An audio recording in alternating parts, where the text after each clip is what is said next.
Our next presenter, Michael Rose, is a special advisor for KPMG. A lawyer by background, worked a lot in the area of advancing Indigenous affairs. And basically he's going to talk to us about, the shifts in the economy, what they mean, what they might look like. So for the next session, would you please welcome to the stage, Michael Rose.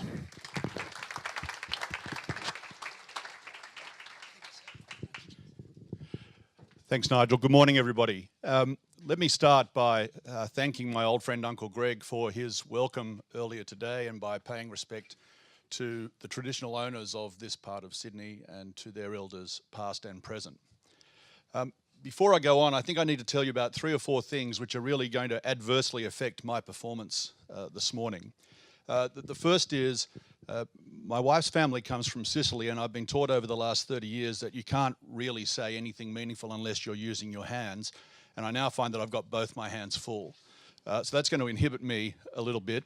The second thing is that I'm meant to be talking about the future, and I'm wearing a suit. And as you know, at these kind of conferences, if you're talking about the future, you really can't wear a suit. Wearing a suit fixes you in the past, so I apologise for the fact I'm wearing a suit. The third thing is I'm going to be talking about future economies, and I'm not an economist.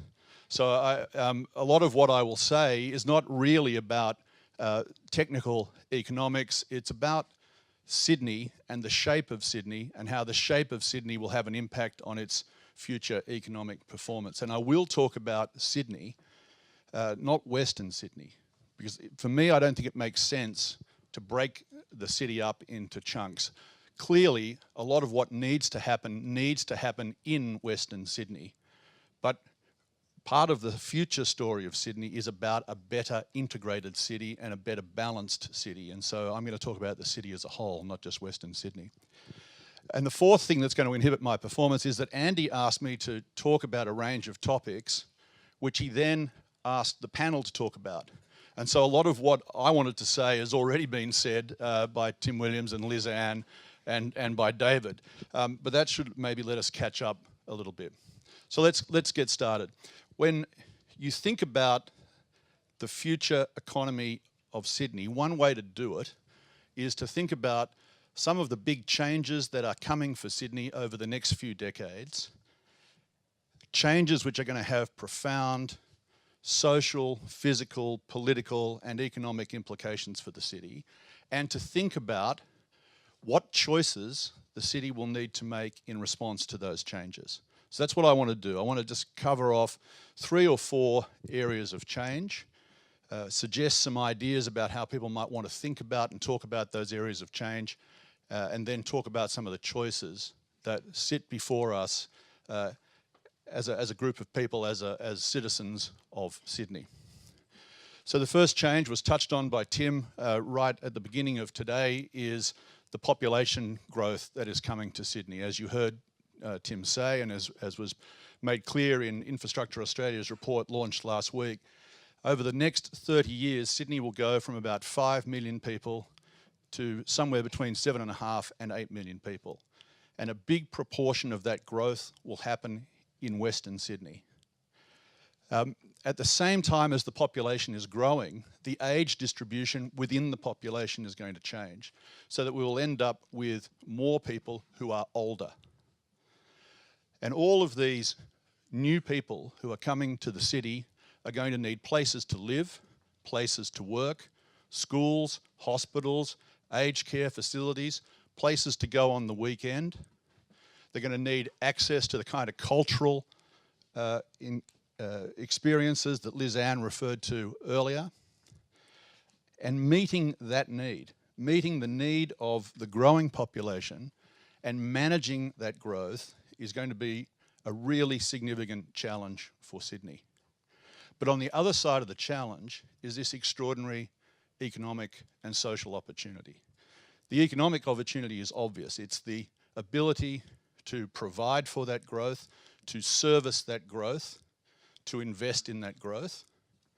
And the social opportunity is an opportunity to make Sydney better as it grows.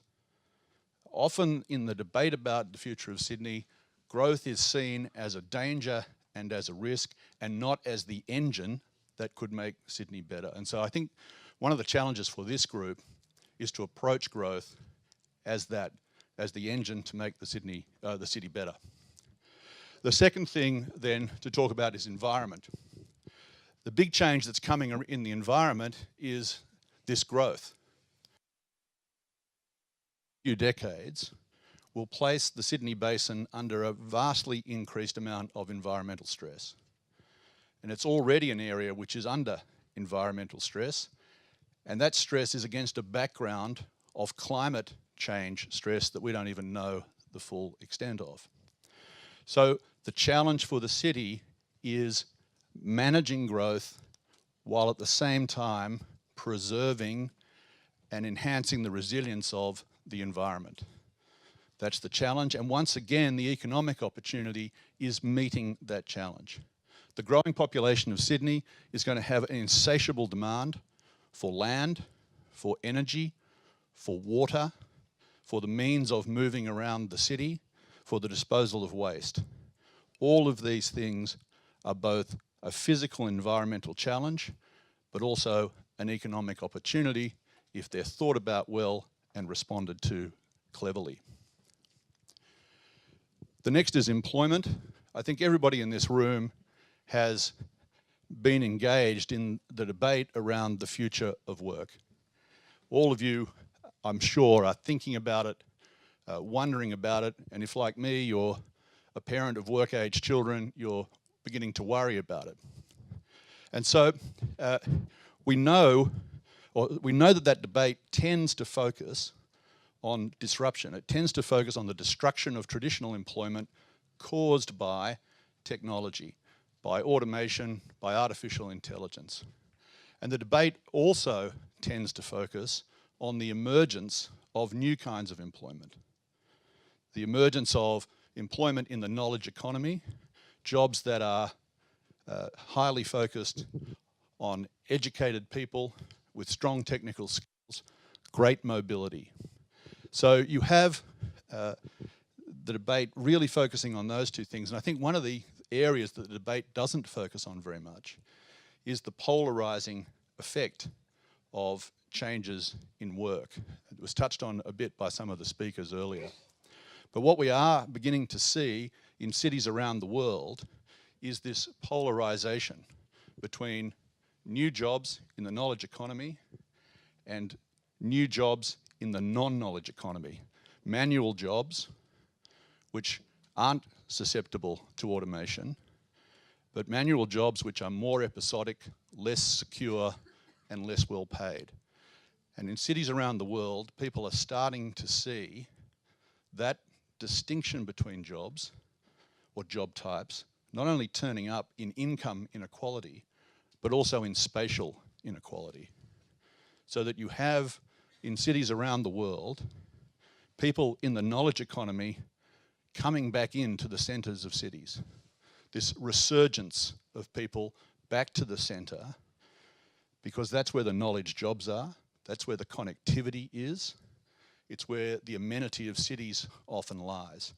And as those people come back into the centre of cities, they push up the cost of housing, and all of a sudden people who are not in those kind of jobs find themselves moving back to the periphery of cities. It's a phenomenon that's being observed around the world and is being driven by this shift from an older economy to a new economy. And in Sydney, we are particularly exposed to this risk because historically we have always had spatial inequality in relation to jobs. Traditionally, our jobs have been east of Parramatta, and all of our population growth in the last 20 or 30 years has been west of Parramatta. So we start out in not a strong position. As Tim mentioned earlier, the big challenge for the future of Sydney is around the rebalancing of job distribution and connecting people to jobs. So the future of work is not just a challenge in terms of what kind of jobs people are going to be doing, how people are going to be employed, but also where their jobs are and how they're going to get to those jobs. And the next big change that I think we need to think about is the relationship between Sydney and the world and Sydney and the region around it. I think all of us know intuitively that our city sits at the southern end of a region which is growing really dramatically. And if we think about what's going to happen in the countries to the north of us over the next 20 or 30 years, how many Indonesians will move into the middle class? What will happen to wealth in Malaysia? How many more Chinese people will move up economically? Same in India. And as those populations shift, their demand for our food, our health services, our education, holidays with blue sky, all of those things will drive economic growth for Sydney. But what's really important in meeting that opportunity is to ensure that our connectivity with those places remains strong. But not just our connectivity with those places, Sydney's connectivity with its own hinterland is really important to the success of Sydney as a participant in a more globalised economy. If you look around the world at what is happening with cities that are very keen to participate globally, they are aggregating in order to compete better. Good examples of that are the Randstad cities in the Netherlands that are combining in order to project themselves as a single region. You have the high-speed rail projects in the UK stitching together the major cities in the UK in order that they can project themselves better as a single region. And most significantly for us in our region, you have the Pearl River Delta cities that are binding themselves together with infrastructure. I know I'm not supposed to use that word, but are binding themselves together with infrastructure that makes them a single place of 60 million people. And that's a place that we can choose to engage with, but we need to think about how we are bound in our region if we want to engage that way. We can be a city in 20 or 30 years of 8 million people, or if we bind ourselves better into the region which starts at Newcastle and finishes at Wollongong and includes the 3 cities of Sydney and those other areas, then you have an urban region of between 10 and 12 million people, an urban region of 3 high-quality ocean ports, 3 airports, a huge number of very high-quality research universities, the best health facilities in the Southern Hemisphere.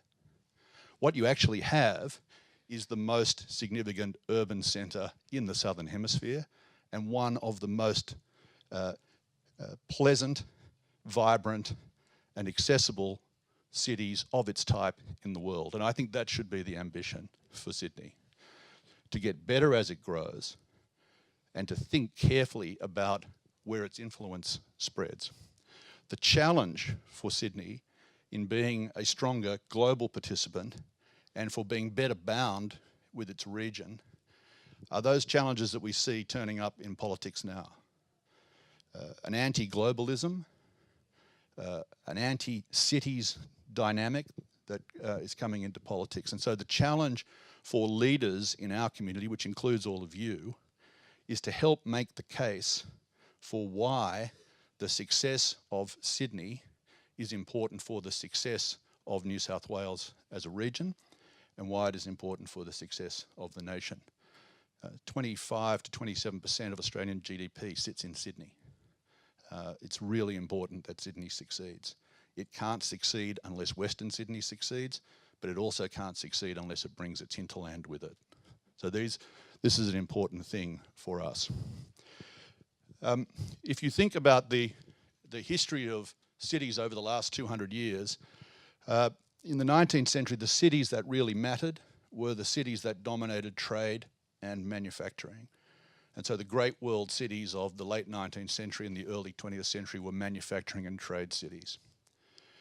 In the period after the Second World War, the cities that became important global cities were the cities that were able to dominate financial services. And a lot of those cities were already great cities, New York and London being good examples, but a new group of cities began to join the global city lineup because of their strength in financial services. Singapore, Hong Kong, Tokyo, and to some extent Sydney, were able to bring themselves forward off the back of really strong financial services. The next wave of global engagement is going to be in the knowledge economy. And the cities that are going to succeed in that economy will have a number of features. They will have a diverse and highly educated population. They will have a really strong social and commercial ecosystem. That is, they'll have good financial services. They'll have a good legal system. They will have a stable social background. They'll have a strong tech sector.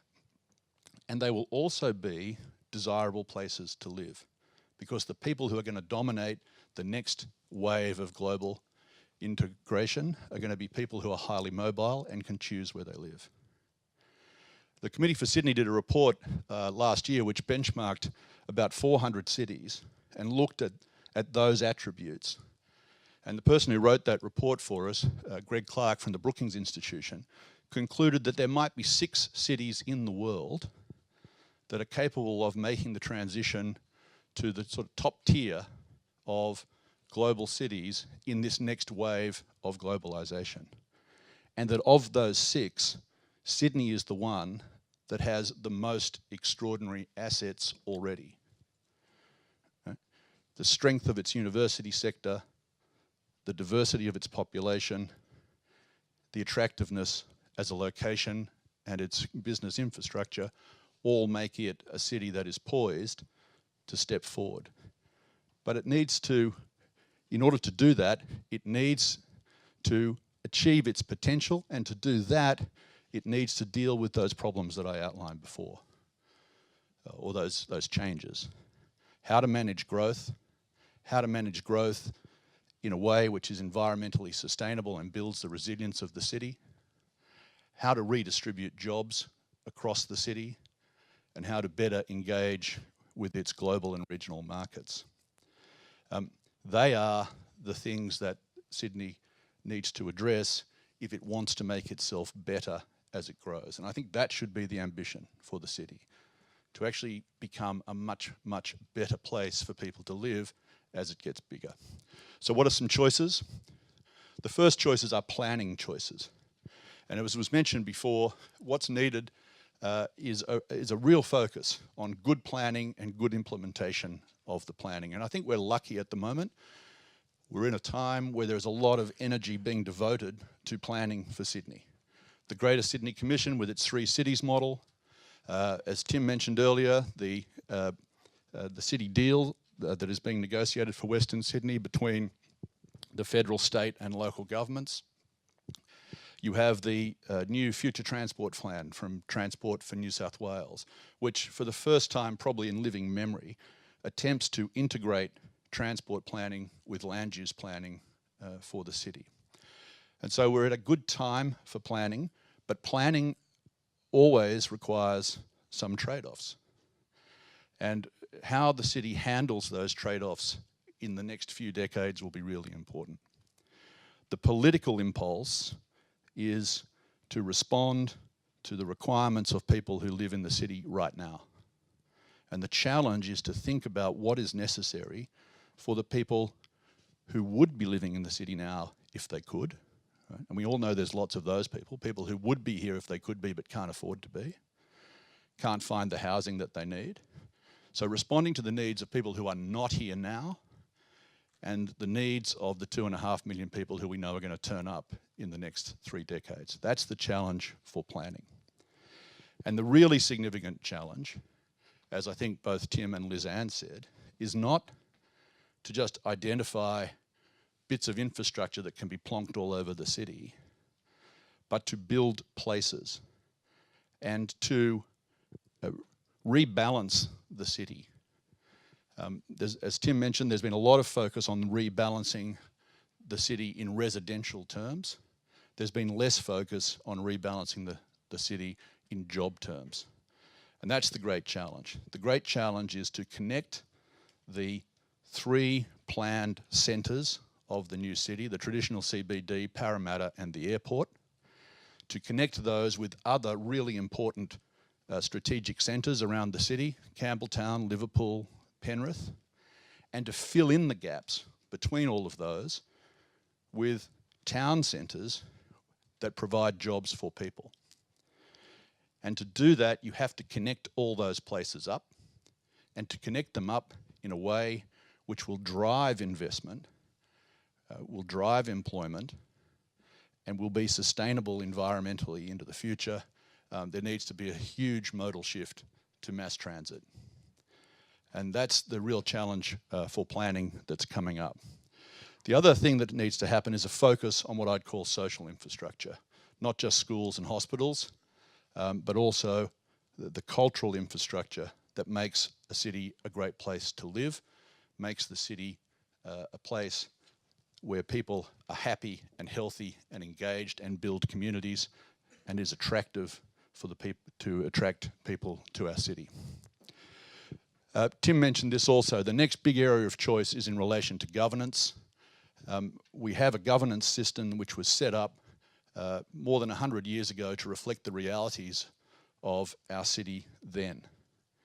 And the real question is the ability of that governance system to deal with some of the issues that we have to deal with now. There are a couple of workarounds at the moment which are attempts to overcome some of the limitations in the governance system. One of those is the Greater Sydney Commission. I think the Greater Sydney Commission is a really good idea, and I think it needs to have more powers. A second is the city deals approach. I think city deals are good, and we need to encourage city deals between the three layers of government. We also need to support local government. As Tim mentioned earlier, local government is the layer of government which is most able to influence place. The current approach to governance through the Greater Sydney Commission and through city deals can only work if local government has the capacity to operate locally to deliver what's agreed. And so there needs to be, I think, a significant investment in local government to give them that capacity. The other thing that's going to be really critical in relation to governance is soft governance. Regardless of the powers of different layers of government, the ability of those different layers to work together, to collaborate, to coordinate, and to work outside themselves with the kinds of organisations represented in this room is going to be absolutely critical. And so if those of you here who are not in one of the layers of government are thinking, where can my contribution be? Contributing to the capacity of government to operate in this soft governance space and participating yourself in this soft governance space is a really good place to start. And then finally, investment. What do we need to invest in order to secure the kind of city that we want to live in the future? I mentioned before, the economic opportunity for Sydney, I think, is relatively clear. The city sits on the edge of a nation and on the edge of a region which demands all of the services that the city can provide and all of the products that the city's hinterland provides. So there is a strong economic base for the city. There are some sectors which are very obvious opportunities for the future. Health, clearly one. Aged care, education, agribusiness, particularly around the second airport. The second airport provides great opportunities for new businesses for Sydney. So defence, aeronautics, manufacturing businesses which involve lightweight products like pharmaceuticals, products for export, for example. So there are lots of opportunities for commercial investment, but for those opportunities to work, we really need to get right the city investment. So the connectivity between the centres, or rather, firstly, the investment that creates the employment centres across the city. Second, the connectivity between those centres. Third, the social infrastructure that's necessary. And fourth, going back to something that Barney said right at the beginning, a very important investment in education. If the people of Sydney are going to make the transition from the current economic dynamic to the future dynamic, to the knowledge economy, and to a future of work which is very different to the one we have now, there will need to be a very significant investment in reshaping education in Australia. School education, vocational education, university education, to allow people to come across into a new way of working, to give them the skills that they need for vastly more mobile careers, and to give them the cultural skill that they will need to engage with the world in the way that Sydney will need to engage with the world in the future. So there's some thoughts that I hope will spark your conversation later today on changes and responses to those changes. I'm very proud of the fact, Andy Marks referred to Tim Williams' famous slide deck. I was very proud, Tim, that I produced 7 slides which only included 8 words. And then the KPMG legal department put this disclaimer at the end. Thank you very much, everybody. Enjoy your day.